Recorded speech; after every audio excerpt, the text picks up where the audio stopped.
4 ಅಭ್ಯರ್ಥಿಗಳು ಗೆದ್ದಿದ್ದಾರೆ. ಬಿಜೆಪಿ 2 ಅಭ್ಯರ್ಥಿಗಳು ಕೂಡ ಗೆದ್ದಿದ್ದಾರೆ. ಗೋವಿಂದರಾಜುಗೆ ಸೋಲಾಗಿದೆ. ಜೆಡಿಎಸ್ನ ಅಭ್ಯರ್ಥಿ ಗೋವಿಂದರಾಜು ಸೋತಿದ್ದಾರೆ.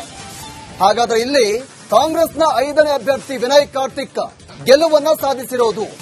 ಜೆಡಿಎಸ್ನ ಅಭ್ಯರ್ಥಿ ಗೋವಿಂದರಾಜುಗೆ ಸೋಲಾಗಿದೆ. ಕಾಂಗ್ರೆಸ್ನ ವಿನಯ್ ಕಾರ್ತಿಕ್ ಗೆಲುವನ್ನ ಸಾಧಿಸಿದ್ದಾರೆ. 2ನೇ ಪ್ರಾಶಸ್ತ್ಯದ ಮತಗಳ ಎಣಿಕೆ ಇದೀಗ ಮುಕ್ತಾಯವಾಗಿದೆ. ಕಾಂಗ್ರೆಸ್ನ 5ನೇ ಅಭ್ಯರ್ಥಿ ವಿನಯ್ ಕಾರ್ತಿಕ್ ಗೆಲುವನ್ನು ಸಾಧಿಸಿದ್ದಾರೆ. ಡಿಕೆ ಶಿವಕುಮಾರ್ಗೆ ಬಹಳ ದೊಡ್ಡ ಮಟ್ಟದಲ್ಲಿ ಇಲ್ಲಿ ಗೆಲುವಾಗಿರೋದು. ಒಂದು ಪ್ರತಿಷ್ಠೆಯ ಕಣವಾಗಿತ್ತು ಇದು. ಆರಂಭದಿಂದಲೂ ಕೂಡ ಯಾವಾಗ ಚುನಾವಣಾ ಅಭ್ಯರ್ಥಿಗಳನ್ನ ಘೋಷಣೆ ಮಾಡಿದ್ರು, 5ನೇ ಅಭ್ಯರ್ಥಿಯನ್ನ ಘೋಷಣೆ ಮಾಡಿದ ಬಳಿಕ ಬಹಳ ದೊಡ್ಡ ಮಟ್ಟದಲ್ಲಿ ಇದು ಫೈಟ್ ಶುರುವಾಗಿತ್ತು. ಒಂದ್ ಕಡೆ ಎಚ್.ಡಿ. ಕುಮಾರಸ್ವಾಮಿ, ಮತ್ತೊಂದು ಕಡೆ ಸಿಎಂ ಡಿಕೆ ಶಿವಕುಮಾರ್. ಈಗ 14 ಮತಗಳು, ಕೇವಲ 14 ಮತಗಳು ಗೋವಿಂದರಾಜುಗೆ ಬಂದಿರೋದು. ಜೆಡಿಎಸ್ನ ಅಭ್ಯರ್ಥಿ ಗೋವಿಂದರಾಜುಗೆ ಕೇವಲ 14 ಮತಗಳು ಬಂದಿದೆ. ಕಾಂಗ್ರೆಸ್ನ ಅಭ್ಯರ್ಥಿ ವಿನಯ್ ಕಾರ್ತಿಕ್ ಇದರಲ್ಲಿ ಗೆಲುವನ್ನ ಸಾಧಿಸಿದ್ದಾರೆ. ಇಲ್ಲಿ ಕಾಂಗ್ರೆಸ್ ಪ್ರತಿಷ್ಠೆಯಾಗಿ ತೆಗೆದುಕೊಂಡಿತ್ತು ಈ ವಿಧಾನ ಪರಿಷತ್ನ ಎಲೆಕ್ಷನ್ ಅನ್ನ. ಹೇಗಾದ್ರೂ ಮಾಡಿ ಡಿಕೆ ಶಿವಕುಮಾರ್ 5ನೇ ಅಭ್ಯರ್ಥಿಯನ್ನ ಗೆಲ್ಲಿಸಿಕೊಂಡು ಬರಬೇಕು ಅಂತ ಪಣ ತೊಟ್ಟಿದ್ರು.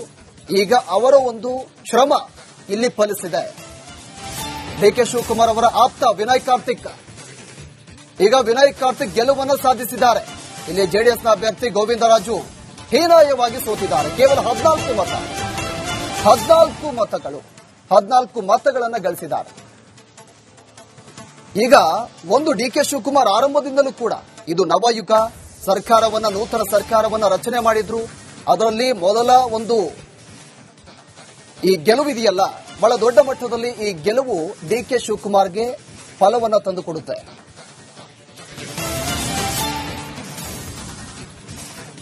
ನೋಡಿ, ಗೋವಿಂದರಾಜುಗೆ ಈಗ ಸೋಲಾಗಿದೆ. 14 ಮತಗಳನ್ನ ಗಳಿಸಿದ್ದಾರೆ ಜೆಡಿಎಸ್ನ ಅಭ್ಯರ್ಥಿ ಗೋವಿಂದರಾಜು.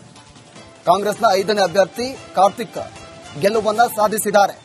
ನೋಡಿ, ಈಗ ಒಂದು ಕಾಂಗ್ರೆಸ್ನಿಂದ 5 ಅಭ್ಯರ್ಥಿಗಳು ಗೆದ್ದಿದ್ದಾರೆ. ಬಿಜೆಪಿಯಿಂದ 2 ಅಭ್ಯರ್ಥಿಗಳು ಗೆದ್ದಿರೋದು. ಜೆಡಿಎಸ್ನ ಅಭ್ಯರ್ಥಿ ಗೋವಿಂದರಾಜುಗೆ ಸೋಲಾಗಿದೆ.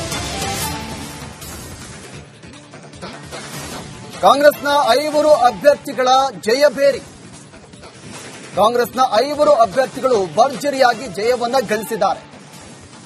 ಕಾಂಗ್ರೆಸ್ನ